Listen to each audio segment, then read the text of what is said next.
सद्गुरु महाराज की जय।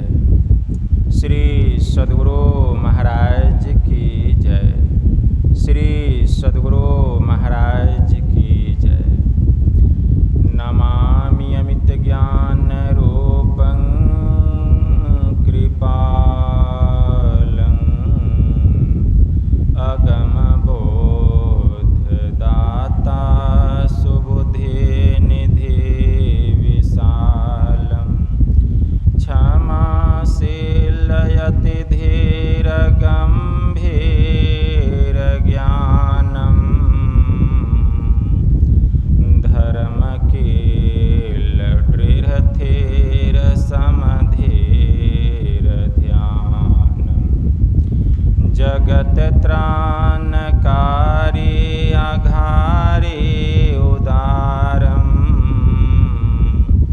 भगत प्राण रूपं दया गुण अपारं नमो सतगुरुं ज्ञान दाता सुस्वामी नमामि नमामि नमामि नमामि नमामि नमामि नमामि नमामि महाराज सद्गुरु है राजन को राजा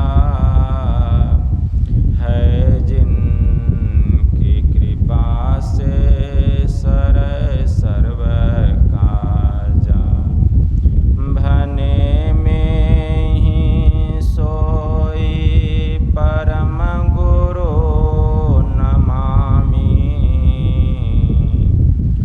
नमामि नमामि नमामि नमामि नमामि नमामि नमामि नमामि।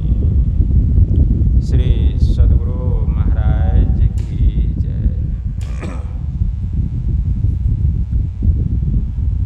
अव्यक्त रूप में परमाराध्य संत सद्गुरु महाराज के पावन कमल चरणों में बारंबार नमन। पूज्य बाबा को भी मेरा नमन। आदरणीय सत्संग प्रेमी गुरुजनों, भक्तिमती माताओं एवं धर्मशिला बहनों, यह संत मत का रात्रिकालीन का सत्संग है जिसमें हम लोग अपनी अपनी उपस्थिति दर्ज कर रहे हैं।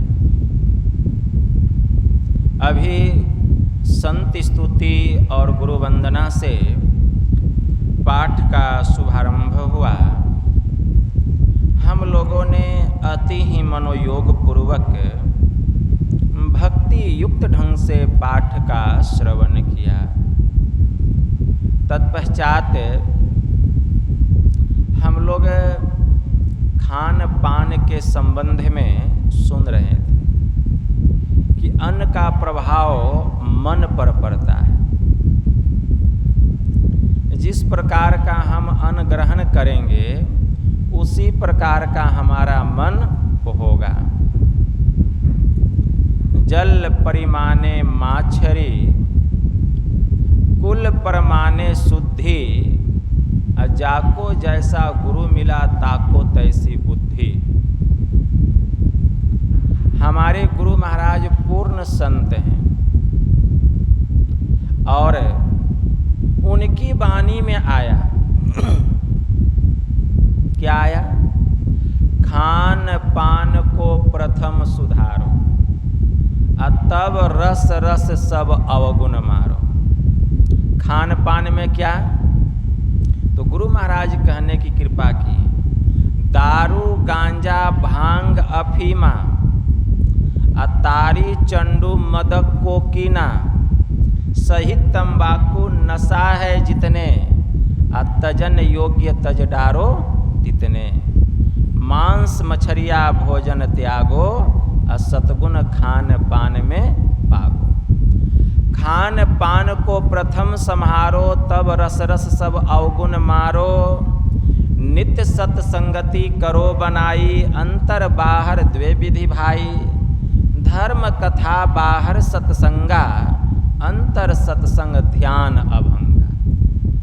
गुरु महाराज बतलाए। इसलिए हमें खान पान का सुधार करना है। सबसे पहले मांस मछली का सेवन नहीं करना है। और मांस मछली के सेवन में मनुस्मृति में बड़ा सुंदर मंत्र आया है। और संत कबीर साहब ने तो और खोल करके कहा, अरे मांस मछरिया खात हो, असुरा पान से हेत, असो नर जर से जाओगे, जो मूली की खेत। यह कुकर की खान है, अब मनुष्य देह क्यों खाए। अब मुख में आमिष मैलता, नरक परे सो जाए। कहता हूँ कही जात हूँ, आ कहा जो मान हमार। आ जाका कर तू काटी हो, फिर काटी तो हार। तिल कर मछली खाई के, कोटि गौ दे दान। आ काशी करवट ले मरे, तो भी नरक निदान। जो गैर सत्संगी लोग हैं उनको जाने दीजिए, सत्संगी बन बन करके लोग मांस मछली खा रहे हैं। मैंने अपने नजरों से देखा है। बताइए कितने आश्चर्य की बात है। वह धर्म से भ्रष्ट हो गया है।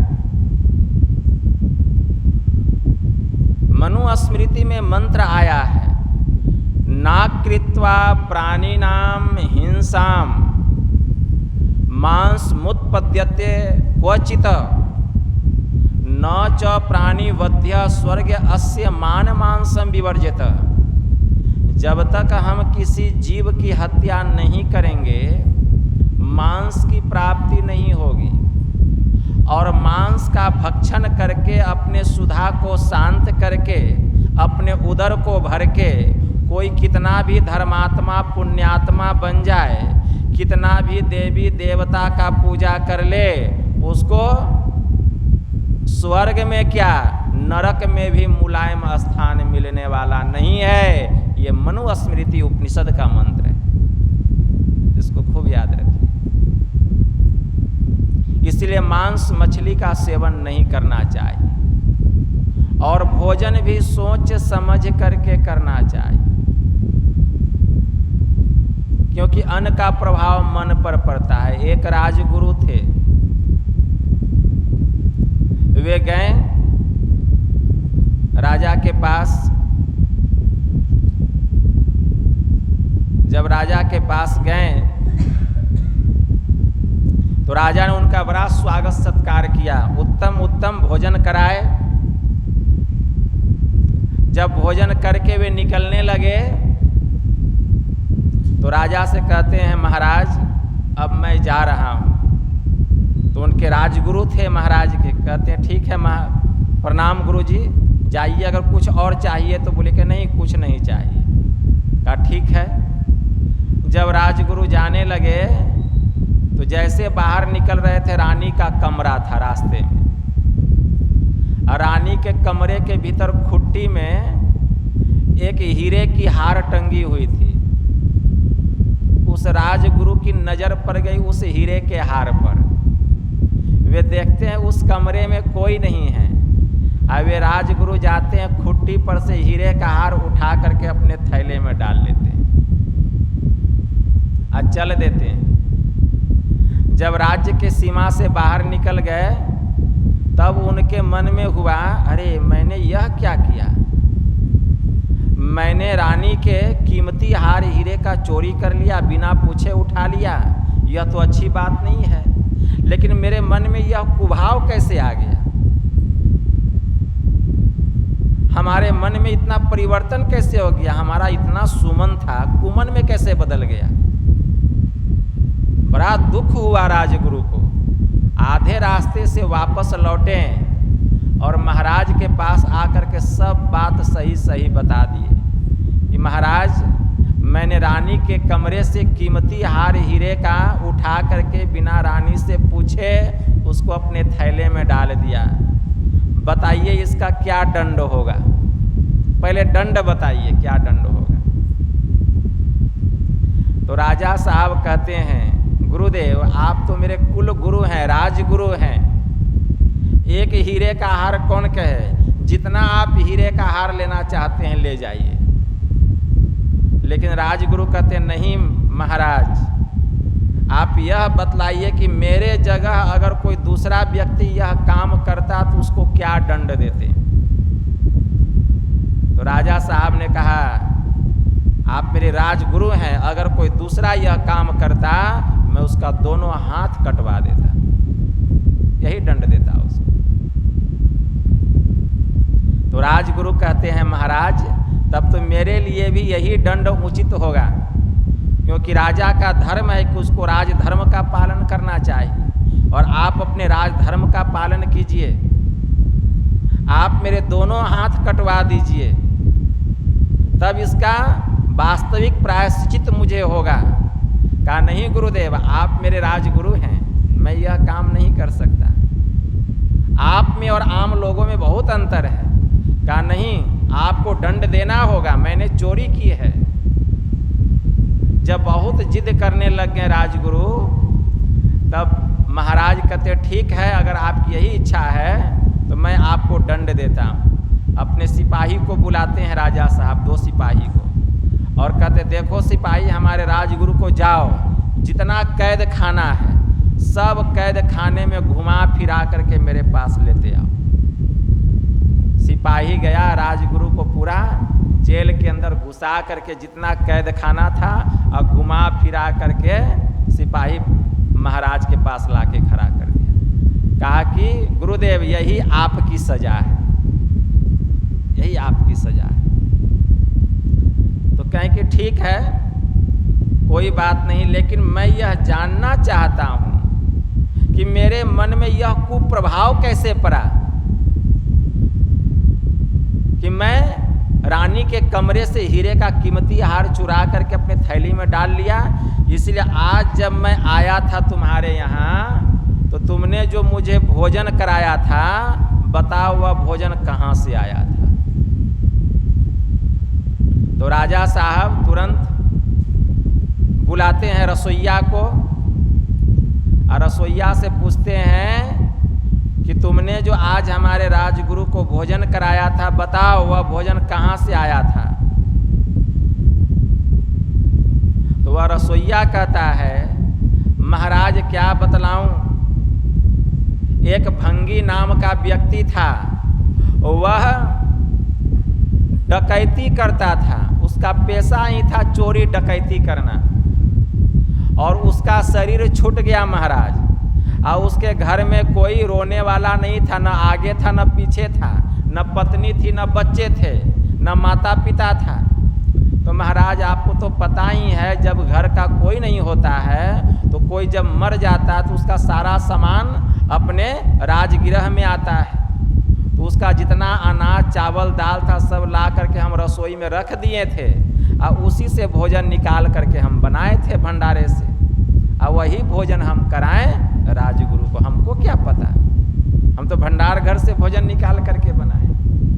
वहीं पर राजगुरु कहते, ओह तूने मुझे एक डकैत के यहाँ का अन्न का भोजन कराया, इसीलिए मेरे मन पर उसका छाप पड़ गया, क्योंकि जितना भी अन्न संग्रह किया था वह चोरी डकैती करके ही किया था, जिसके कारण तुम्हारे रसोइये ने मुझे भोजन कराया, और वह भोजन का छाप ऐसा मेरे ऊपर पड़ा कि मैंने भी रानी के कमरे से हीरे का हार चुरा लिया, क्योंकि उसका प्रभाव मेरे मन पर पड़ गया। इसीलिए जैसे व्यक्ति का अन्न ग्रहण करेंगे, उसके अंदर का जो गुण होगा उसका प्रभाव पड़ेगा। इसलिए जहाँ तहाँ का भोजन नहीं करना चाहिए। यही है अन्न का प्रभाव मन पर पड़ता है। धर्मराज, युधिष्ठिर, द्रौपदी, अर्जुन, नकुल, सहदेव, भीम, माता कुंती सब लोग आपस में बातचीत कर रहे थे। भीष्म पितामह के शरीर में बाण लगा था, उनके शरीर से रक्त की धारा निकल रही थी, और जब सूर्य अस्त हो जाता था तो युद्ध बंद हो जाता था। और युद्ध बंद होने के बाद कौरव दल के सब लोग जाते थे दादाजी से मिलने के लिए, और वहीं पर भीष्म पितामह ज्ञान ध्यान की बात, वैराग्य की बात, योग की बात बतलाते थे, सुनाते थे। तो द्रौपदी कहती है, आप पांचों भाई पांडव, कि हमारे जो दादाजी भीष्म पितामह है बहुत सुंदर सुंदर ज्ञान ध्यान की बात बतलाते हैं, इसीलिए चलिए आज हम लोग भी चल करके सुनेंगे। तो शाम का समय था, युद्ध बंद हो गया। पांचों भाई पांडव, माता कुंती, द्रौपदी सब लोग मिल कर के आए, और धर्मराज युधिष्ठिर ज्ञान की बात, ध्यान की बात, वैराग्य की बात बता रहे थे, अच्छी अच्छी बात सुना रहे थे। बीच में अचानक द्रौपदी हंस दी। जब द्रौपदी हंस दी तो भीष्म पितामह पूछते हैं कि बेटी क्या बात है, तुम बीच में क्यों हंस दी? कहा नहीं दादाजी ऐसी कोई बात नहीं है, यूं ही हंसी आ गई। कि नहीं बेटी, जो कुलीन घर की कन्या होती है, जो संभ्रांत परिवार की कन्या होती है, वह बेवजह हंसती नहीं है। तुम जो हंसी हो, तुम्हारी हंसी के पीछे जरूर कोई कारण है, इसलिए तुम हंसी का कारण बतलाओ। अब द्रौपदी सोच में पड़ गई, वो बताना नहीं चाहती थी, लेकिन कहती है दादाजी अगर आपकी यही इच्छा है सुनने की तो सुनिए, मैं तो बताना नहीं चाहती थी। अभी आप ज्ञान की बात बता रहे हैं, ध्यान योग तप वैराग्य की बात बतला रहे हैं, उस समय यह ज्ञान आपका कहाँ चला गया था? जब भरी कौरवों की सभा में दुर्योधन के कहने पर दुशासन मेरी साड़ी पकड़ के आपके सामने मुझे नंगी कर रहा था, उस समय सिंहासन पर आप भी तो बैठे थे, लेकिन आपके मुंह से चूं तक आवाज नहीं निकली। उस समय आपका ज्ञान कहाँ गया था? वैराग्य कहाँ गया था? यही बात याद जो आई तो मुझे आपकी बात सुन करके हंसी आ गई। मेरी हंसी का यही कारण। तो भीष्म पितामह कहते हैं बेटी तुम ठीक कहती हो, तुम ठीक कहती हो। उस समय मेरे मुंह से इसलिए चूं तक आवाज नहीं निकली बेटी, क्योंकि मैंने कौरवों का कुअन्न खाया था, मैंने कौरवों का कुअन्न खाया था। और बेटी उसी कौरवों के कुअन्न का प्रभाव मेरे सुमन मन पर कुमन बन करके छाया हुआ था, जिस कारण मेरे मुंह से चूं तक आवाज नहीं निकली। लेकिन बेटी आज अर्जुन ने मेरे शरीर में इतना बाण मारा कि वो जो कौरवों का कुअन्न से जो मेरे शरीर में रक्त बना था वह सारा रक्त निकल गया। दूषित रक्त जो था वह सब दूषित रक्त, अपवित्र रक्त निकल गया, और अब मेरा मन पूर्ण रूपेण पवित्र हो गया है। इसलिए आज मैं ज्ञान ध्यान योग तप और वैराग्य की बात तुम लोगों को सुना रहा हूं। यही है अन्न का प्रभाव मन पर पड़ता है। इसलिए हम लोगों को अन्न सोच समझ करके ग्रहण करना चाहिए, क्योंकि समय बहुत हो चुका। यही थोड़ा सा आप लोगों की सेवा में कहा। बोलिए प्रेम से श्री सद्गुरु महाराज